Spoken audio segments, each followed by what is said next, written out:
하나님 말씀 보겠습니다. 마태복음 5장 17절에서 18절 말씀입니다. 신약 6쪽입니다.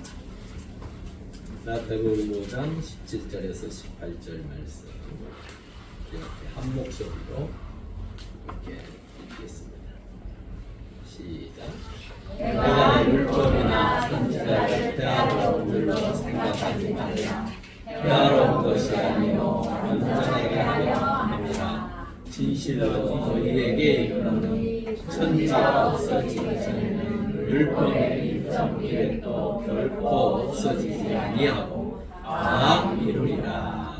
아멘. 우리 전우자로 인사하시죠. 반갑습니다. 한 주 평안하셨습니까?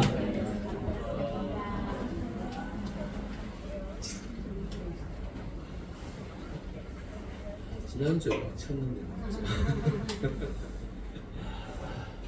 한 주 사이에 이렇게 되다니.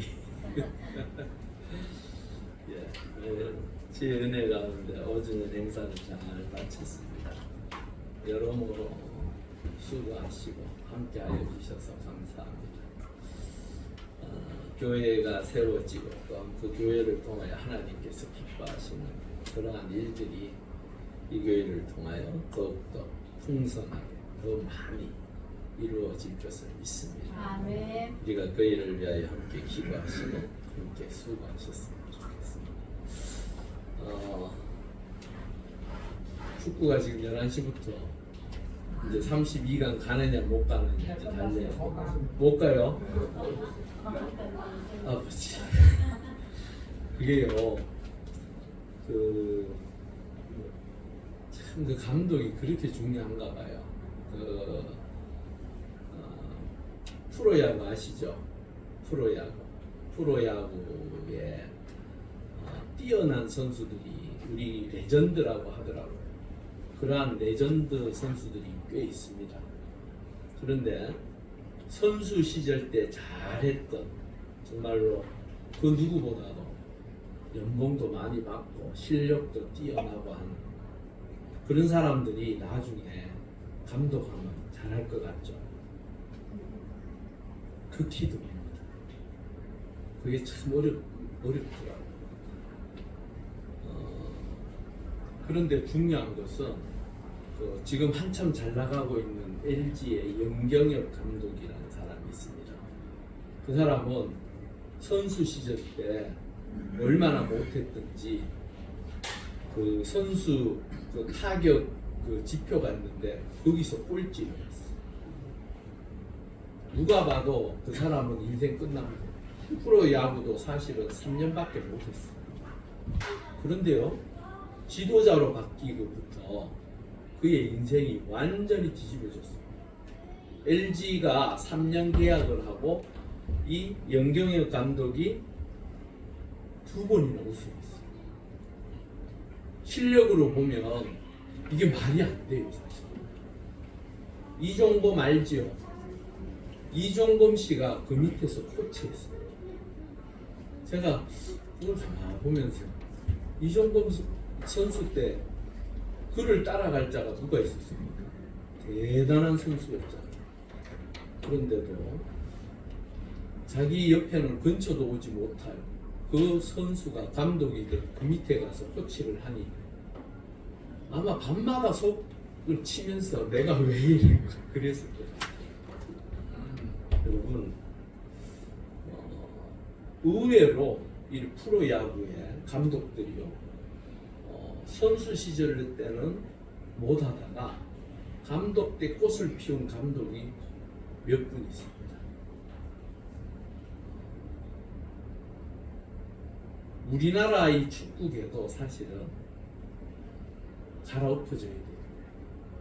특히나 그 카르텔을 형성한 고려대 출신들의 그 감독들로 인해서 또한 그 축구협회 회장부터 시작해서 다 한 통속이가 되어서 그만큼 안 된다고 이야기를 하는데도 꼬집 부려서 끝내면 원래 32강에 있는 사람들이 모여서 16강을 놓고 경기를 했습니다. 그거 모르셨죠? 올해부터 바뀌었습니다. 4개의 나라가 모여서 32강을 가는 거예요. 그러니까 한 단계를 더 낮췄어요. 16강을 예전에 가니 못 가니 하던 우리가 이제는 32강도 못 가서 떨어져 버렸어요. 감독한 사람이 그렇게 중요합니다. 선수들에게 동기부여를 하고 그 선수들을 통하여 열심히 뛰게 하는 것 어쩌면 감독 몫입니다. 왜? 실력으로 선수들을 다루면 선수들이 실력이 모자라면 어떻게 해야 됩니까? 빼야지요. 뭐 누구를 잘하고 못하고 누구하고 연계가 되고 이거 필요 없습니다. 선수가 열심히 뛰면 쓰면 되고 열심히 골 잘 넣으면 쓰면 되는 거예요. 대학을 어디 나오고 고등학교를 어디 나오고 어디 출신이고 누구의 그런 거 아무 필요 없습니다. 그걸 잘한 사람이 누굽니까? 히딩크라는 그 감독에게는 아마 우리 축구사에 영원히 남을 거예요. 그 사람이 발굴하는 사람이 누굽니까? 박지성. 박지성은 사실은 변방에 별 볼 일 없는 선수였어요.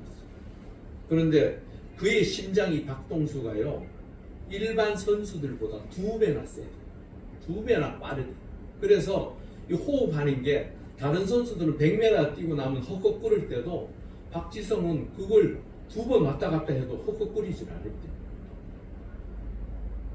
히딩크 감독이 한국 축구를 보면서 제일 먼저 시작한 게 뭔 줄 아십니까? 체력입니다. 체력을 길러요. 체력이 없으면 모든 것은 꽝이 납니다. 기독교인, 하나님을 믿는 하나님의 사람들도 맷집을 키우셔야 돼요. 맷집. 체력보다도 맷집이 좋아야 돼요. 사단은 늘 우리를 향하여 어떻게 합니까? 공격합니다. 끊임없이 공격합니다. 내가 하나님의 자녀 주의 백성으로 서기 위하여 하나님의 뜻을 위하여 걸어가는데 우리를 넘어뜨리고 쓰러뜨리고 잡아뜨리려고 별짓을 다. 그러한 맷집을 키워야만 신앙의 강건함을 이룰 수 있습니다. 사단이 톡톡 때려봤는데 이러면요, 요거 쉽네 싶어서 확 달려듭니다. 톡톡 쳤는데 뜨하면 사단도 이거 어떻게 넘어뜨리지 하고 덤벼듭니다. 그래 똑같이 덤벼들어도 믿음이 강하고 하나님의 말씀 앞에 바로 선 자는 반드시 이겨내고 승리할 줄 믿습니다. 성경은 그것을 이야기합니다. 말씀을 통하여 하나님의 사람들이 끊임없이 밀려오는 그 파도 앞에서 믿음을 지키고 태풍과 같은 그 어마어마한 집채만한 파도가 와도 눈 하나 깜짝하지 않는 그러한 신앙의 사람, 하나님의 사람이 되기를 성경은 끊임없이 이야기하고 있습니다. 여러분, 오늘 이 2절 짧습니다. 별로 길지 않습니다. 하지만 중요한 것은 여기에 담겨있는 뜻은 어마어마합니다. 하나님의 은혜 가운데 오늘 말씀을 통하여 우리가 다시 한번 도전을 하고 그 말씀을 부여잡고 사는 인생이 되실 수 있기를 바랍니다. 17절에 보니까 내가 율법이나 선지자를이라고 표현하고 있습니다. 이 율법과 선지자가 도무지 뭔가? 율법은 뭡니까? 율법은 하나님께서 우리에게 하나님의 자녀로 살아가기 위하여 주신 말씀입니다. 그런데 이게요, 세월이 흐르면서 약간 변질됐어요. 하나님의 말씀의 뜻을 따라 사는 게 아니라 그 말씀을 받아들인 사람들의 삶의 자리에서 약간씩 변질되어 있어요. 그러니까 말씀이 변질됐다라는 얘기가 아니고 그것을 받아들이고 그것을 따르는 자들의 모습이 변질돼요. 선지자는 누구입니까? 밑에 거 다시 한번 올리시죠. 지금 나오면 안 됩니다. 선지자는 누굽니까? 하나님의 말씀을 대언하는 자, 증거하는 자. 그런데 예수님이 오늘 내가 율법이나 선지자를 폐하러 온 줄로 생각하지 말고 원래는 이 율법과 선지자가 원래 관용어적으로 구약을 뜻합니다. 구약. 그러면 말이 되지요? 내가 구약을 폐하러 온 줄로 생각하지 말아라. 당시 사람들에 있어서 이 율법에 대한 태도가 어땠어요? 율법. 방금 율법은 뭐라고 했습니까? 하나님의 말씀이라고 했지요? 그러면 유대인들에게 있어서 이 하나님의 말씀은 어떠한 것입니까? 그들은요, 하나님의 말씀이라고 하면 철저하게 머리 숙였습니다. 그 말씀을 따르려고 힘쓰고 노력하고 참으로 그 말씀이 내 삶에 있어서 복되기를 늘 바라며 그 말씀대로 살아갔습니다. 문제는 어디에서 생겼느냐? 이 말씀을 좀 더 잘 해보려고, 잘 적용해서 말씀대로 살아보려고 했던 사람들이 시간이 지나면서 형식적으로 바뀌었다. 쉬운 예로 하나님의 말씀이 이거 하지 마라 라고 이야기하면 거기에 대한 사실은 생각조차도 하지 말아야 돼요. 맞죠? 그러면서도 사람들은 하지 말라고 하니까 그때부터 왜 하지 말아야 되지? 이걸 어떻게 하면 비껴갈까? 이런 생각을 합니다. 왜? 그걸 벗어나니까 더 달콤한 것들이 있더라고요. 유혹이라는 것이 그런 것입니다. 하지 말라고 하면 더 하고 싶은 게 인간의 속성입니다. 그래서 하지 말라고 하니까 점점 이걸 어떻게 비껴가면서 말로는 안 한 것처럼 만들까? 그런 생각을 합니다. 그 율법에 대한 태도가 점점 변하기 시작했습니다. 그런데요, 이게 지배계층과 피지배계층들이 대하는 게 달라요. 사실 지배계층들은 이걸 통해서 피지배계층들을 다스리고 자신들의 마음에 맞도록 끌고 가기 위해서 더 촘촘하게 하나님의 말씀을 풀어서 더 많은 것으로 더 씌웠습니다. 그러면 이 피지배계층들은 어떨까요? 하루 먹고 살기도 힘든 사람들에게 더 촘촘하게 그물망 같이 막아놓으면 이 서민들, 더 낮은 자리에서 살아가는 사람들 입장에서 어떨까요? 힘들어요. 그러니까 늘 마음속에 부담으로 다가오는 말씀은 분명히 지켜야 하는데 그 말씀이 내한테 부담이 돼요. 그러다 보니까 조금만 잘못해놓고도 마음에 양심이 찔려서 고통스러워요. 이걸 누가 만들었습니까? 바리새인입니다. 율법 학자들, 또한 제사장입니다. 그 생각들을 속된 말로 깨부순 이가 바로 예수 그리스도이십니다. 예수님께서 하나님께서 주신 그 율법은 다른 거 다 필요 없어. 내가 너희들에게 요구하는 건 두 가지야. 하나님도 이렇게 말씀하셨어 하면서 두 가지를 이야기했습니다. 그 두 가지가 무엇입니까? 하나님을 사랑하고 내 이웃을 내 몸과 같이 사랑하는 이 두 가지. 주님은 나중에 다른 것도 다 필요 없다고 했어요. 오로지 사랑만 이야기해요. 왜? 사랑하면 우리는 이해가 되고 사랑하면 모든 게 사실은 내 마음조차도 열어갈 수 귀한 것입니다. 하나님께서 율법을 통하여 우리에게 주신 진정한 의미는 사랑입니다. 내가 너희들을 정말로 사랑합니다. 그 율법의 정신은 사실은 사랑입니다. 그런데요, 그 사랑을 이야기하셨던 주님을 향하여 유대인들은 딴 생각을 했어. 자,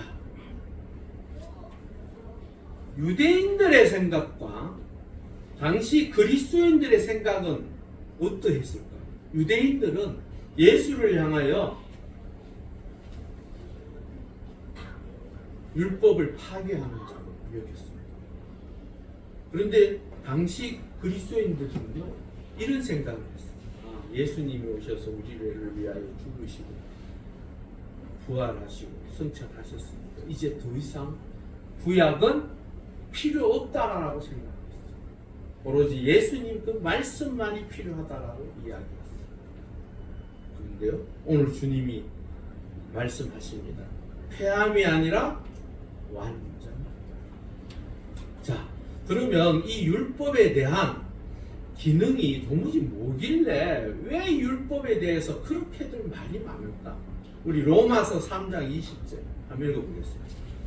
그러므로 율법의 행위로 그의 앞에 의롭다 하심을 얻을 지체가 없나니 율법은 죄를 깨달음이니라.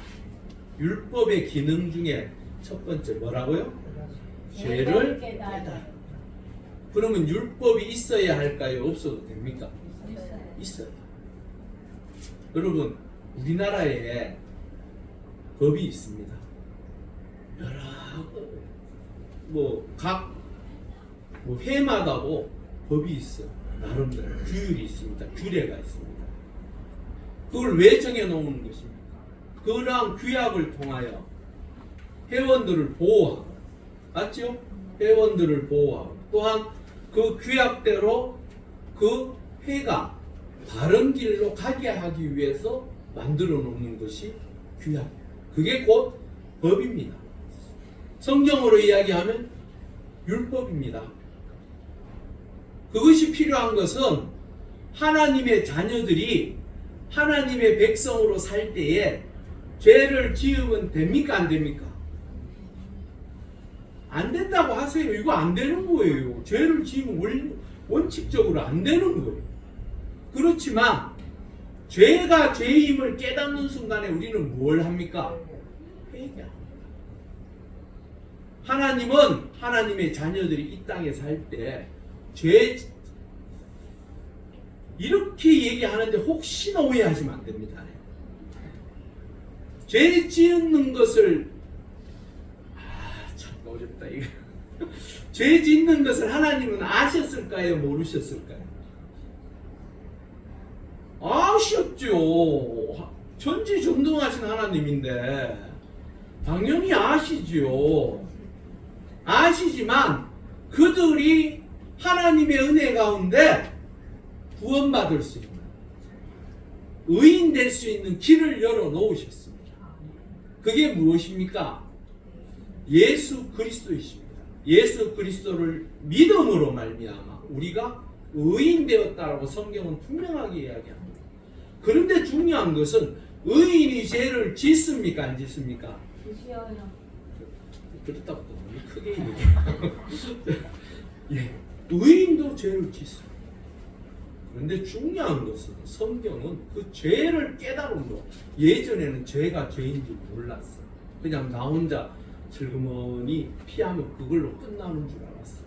그런데 그 죄는 끝내 나를 하나님의 자녀 되지 못하게 만드는 거야. 그러기에 하나님은 예수 그리스도를 통하여 구원하셨지만 우리의 끊임없이 살아가면서 짓는 그 죄를 회개하라라고 말씀하셨어요. 그러기에 회개하려면 죄를 알아야 됩니까? 몰라도 됩니까? 율법의 기능이 크고요. 그 다음에 또 다른 율법의 기능을 읽어보겠습니다. 이같이 율법이 우리를 그리스도께로 인도하는 초등교사가 되어 우리로 하여금 믿음으로 말미암아 의롭다함을 얻게 하려 함이라. 이게 무슨 말일까요? 그리스도께로 인도하는 초등교사 같다라고 지금 이야기하고 있습니다. 그러니까 율법을 통하여 우리는 우리 자신이 뭐인 줄 압니까? 죄인입니다. 여러분, 이 땅에 죄인이 있습니까? 없습니까? 모두가 죄인입니다. 나는 죄 없는 그런 생각하는 사람은 없습니다. 맞죠? 나는 죄 없어라고 하는 사람은 아무리 몰라도 그렇지 내가 죄를 짓는지 안 짓는지는 알잖아요. 제가 이야기 드렸죠. 거짓말이 죄입니까 아닙니까? 우리는 때로 이릅니다. 하얀 거짓말이라고 합니다. 하얀 거짓말 죄가 될까요 안 될까요? 그것도 죄지만 제가 이야기 드렸잖아요. 거짓말이라도 생명을 살리는, 즉 선의의 거짓말도 맞는데 사실은 선의보다 훨씬 높은 단계의 얘기를 하는데 생명을 살리는, 즉 한 사람을 살리고 한 단체를 살리기 위해서 내가 거짓말하는 것은 그거는 저는 하나님이 저보고 뭐라고 하시려는지 모르시겠지만 저는 생명을 살리는 것에는 거짓말이 괜찮은 건 아닙니다. 그런데 생각으로는 가능하다라고 저는 생각합니다. 왜? 한 사람이 죽는데 거짓말해서 그 사람을 건져낼 수 있으면 그거 해야지요. 맞죠? 그냥 죽어. 그렇지면 뭐 아는 건 정확하게 얘기해줘야지. 그러면서 정의를 말한답시고 말해서 그 사람이 정말로 죽는다면 그것을 하나님은 기뻐하실까요? 그렇지 않다고 저는 생각합니다. 여하튼 중요한 것은 이 세상에 우리 모두는 죄인입니다. 그 죄인임을 깨닫고 주님께로 갈 수 있다면 바로 그 율법이 그 기능을 역할하는 것입니다. 자, 그걸 머리에 담아두고 유대인들은 그러면 도무지 예수를 어떻게 생각했는가? 우리 누가복음 5장 20절에서 21절 한번 읽어보겠습니다. 예수께서 그들의 믿음을 보시고 이르시되 이 사람아 왜 내 사함을 받았느냐 하시니 서기관과 바리새인들과 이르되 이 신성 모독하는 자가 누구냐? 오직 하나님 외에 누가 능히 죄를 사하겠느냐? 이게 말이 됩니까 안 됩니까? 유대인 입장에서는 말이 돼요. 아니 이 세상에서 죄를 용서할 수 있는 이는 누구밖에 없다고요? 하나님. 맞아요. 맞는 말이에요. 그런데 예수 그리스도께서 이 땅에 하나님의 아들로 오셔서 우리의 죄를 위하여 십자가에 달리신 그 은혜로 말미암아 구원의 역사가 이루어집니다. 그러기에 이 서기관과 바리새인들은 주님의 그 메시아적인 것을 정확하게 알고 있으면서도 그들은 예수가 저 나사렛 자신들과는 삶의 질이 다른 정말로 낮은 곳에서 별 볼 일 없는 자로 살다가 갑자기 예루살렘이요 지금 우리의 서울과 같아요. 서울은 뭡니까? 정치, 경제, 사회, 문화 모든 게 집약되어 있는 곳이 우리 수도잖아요.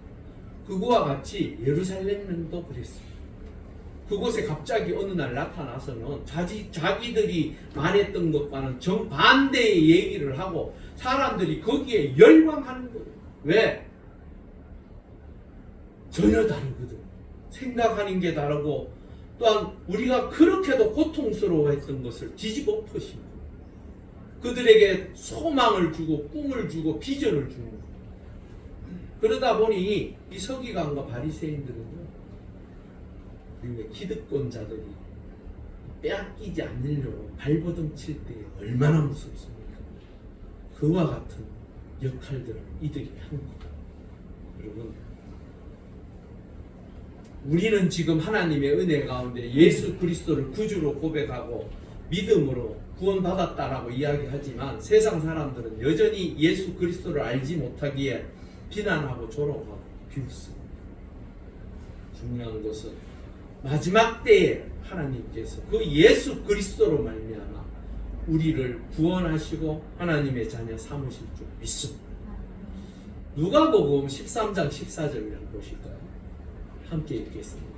회당장이 예수께서 안식일에 병 고치신 것을 분내어 우리에게 이르되 일할 날이 역사가 있으니 그동안에 와서 고침을 받을 것이요 안식일에는 하지 말 것이니라 하거늘. 회당장이면 상당히 중요한 사람이에요. 그 회당, 특히나 이 회당에서 예배도 드리기도 하고 성경 공부하기도 하고 또한 함께 모여서 의논하기도 하던 그 회당을 관리하는 이 회당장은 그 지역에서는 그래도 최고의 어른이에요. 근데 그 사람이 어느 날 듣고 보니까 안식일에, 그들의 안식일에 예수께서 병을 고치신 거예요.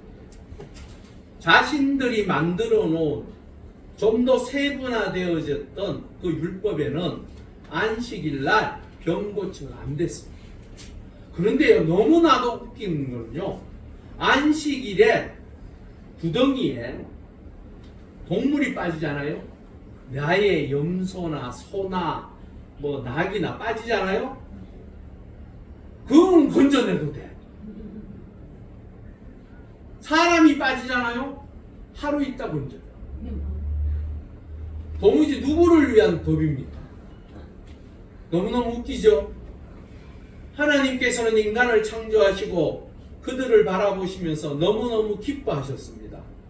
하나님께서는 우리에게 당신의 아들을 기꺼이 내어주실 만큼 우리를 사랑하십니다. 그런데 중요한 것은 이 율법학자들은 너무너무 웃긴 짓을 하는 거예요. 정말로 중요한 것은 구덩이에 빠진 사람은 건져내지 아니하고 자기들 나귀들, 자기들 짐승들은 건져내더라. 불합리하죠. 잘못됐죠. 이들의 생각이 바로 끝내는 예수를 십자가에 못 박습니다. 여러분, 하나님의 은혜 가운데 하나님은 우리를 사랑하시고 그 놀라운 사랑, 즉 폐하러 온 것이 아니요 완전하게 하려고 하셨다라는 이 말씀을 통하여 하나님의 사랑을 우리에게 보여주셨어요. 그 이야기가 로마서 5장 8절에 나와 있습니다. 우리 한번 읽어보겠습니다. 우리가 아직 죄 없을 때에 그리스도께서 우리를 위하여 죽으시고 하나님께서 우리에 대한 자기의 사랑을 확증하셨느니라. 율법은 우리를 사랑하신 그 하나님의 뜻을 나타내고, 구약은 이렇게 이야기합니다. 오실 메시아를 위하여 하나님께서 우리에게 전해주신 말씀입니다.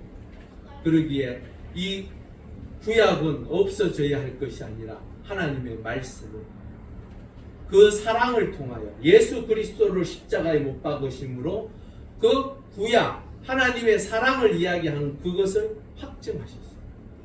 여러분, 우리도 주의 은혜 가운데 주의 말씀을 부여잡고 그 하나님의 사랑으로 주신 그 말씀 안에서 기도하며 붙들고 살아가실 수 있기를 바랍니다. 18절에 그래서 이렇게 이야기합니다. 진실로 너희에게 이르노니 천지가 없어지기 전에는 율법의 1.1획도 결코 없어지지 아니하고 다 이루리라. 하나님의 말씀은 없어지지 아니하고 마지막 때까지 다 이루어진다라고 말씀하고 있습니다. 그래서 저는 이 18절을 통하여 세 가지를 함께 나누고자. 하나님의 말씀은 영원합니다.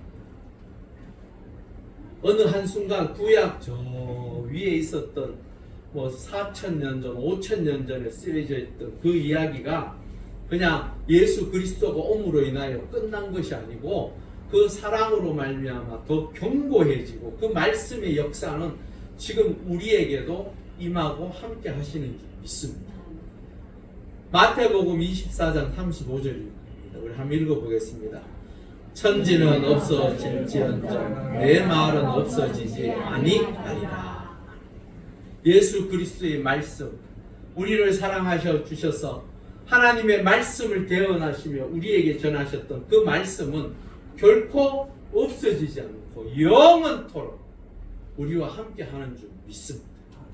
베드로전서 1장 24절에서 25절 우리 한번 읽어보겠습니다.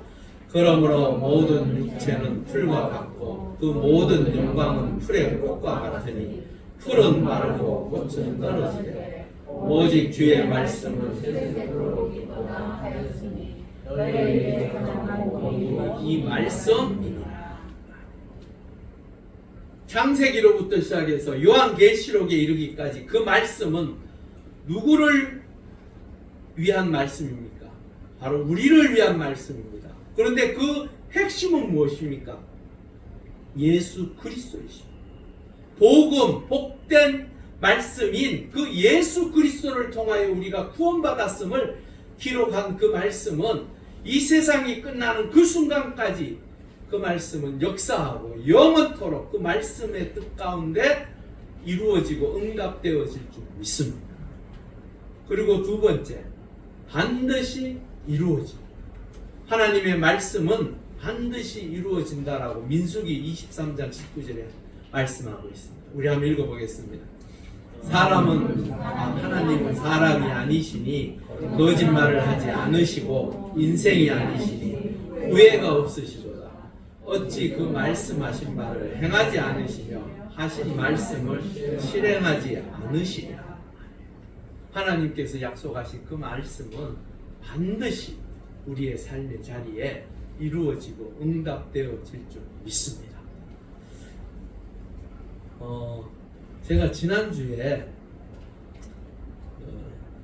행사를 치르면서 그런 생각이 들더라고요. 이 저녁 집회에 과연 몇 분이 들어오실까? 걱정이 앞서더라고요, 사실은. 그래서 참 기도를 많이 했어요. 저만 한 건 아니고 새벽마다 예배 때마다 우리 성도들이 다 같이 함께 합심으로 기도했어요. 주보를 저녁 집회 때 주보를 찍어야 되는데 몇 장을 찍어야 돼요? 그러니까 80장을 찍었습니다. 80장. 기가 막히게 그렇게 오셨대요. 제가 그랬어요. 150장 찍을 거예요. 80장을 찍어요. 근데 150명이 오면 못 들어. 그래서 이래저래 생각하다가 80장 찍었어요. 제가 그랬죠. 난 예배 때 몇 명이 오냐고 물으시길래 40명이라고 제가 누구한테 얘기를 해주면 훨씬 많이 오셨어요. 중요한 것은 하나님은 하나님의 백성들이 기도하고 말씀에 의지하고 하나님께서 응답하실 것에 대한 소망을 가지고 나아가면 그 말씀대로 하나님의 은혜 가운데 이루어지고 응답되어질 줄 믿습니다. 말씀은 능력입니다. 힘입니다. 하나님의 말씀은 그저 그냥 툭 우리에게 던져진 것이 아닙니다. 그 말씀을 통하여 하나님께서는 우리에게 이루시고 응답하실 것을 말씀하고 계시는데요. 이사야 55장 17절 읽어보겠습니다.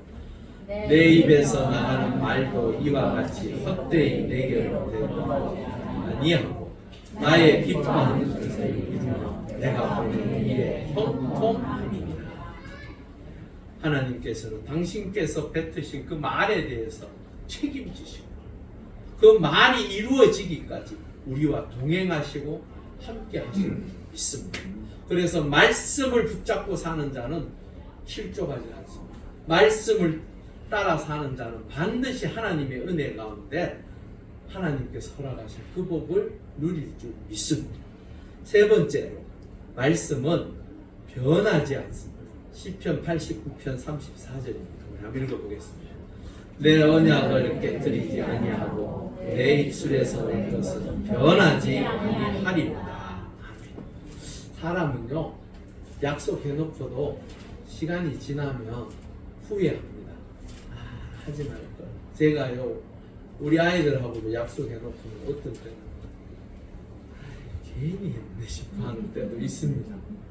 내 자식인데도 때로는 그럴 때가 있습니다. 그런데 하나님은 당신께서 말씀하신 그 말씀은 결코 변하지 않는다라고 말씀하십니다. 그 하나님의 말씀을 붙들고 사는 우리는 변하지 않는 그 말씀을 부여잡고 삶으로 그 복을 누리실 수 있기를 바랍니다. 히브리서 6장 17절 마지막 한 절 읽어보겠습니다. 하나님은 약속을 기업으로 받는 자들에게 그 뜻이 변하지 아니함을 충분히 나타내시려고 그 일을 맹세로 보증하셨나니. 참 웃기죠. 하나님이 굳이 우리에게 당신의 이름으로 맹세하실 필요가 있습니까? 없습니까? 사실은 필요 없어요. 하나님은 창조주이신데 창조주께서 마음대로 하시면 될 일이지, 굳이 우리에게 맹세한다라는 건 무엇입니까?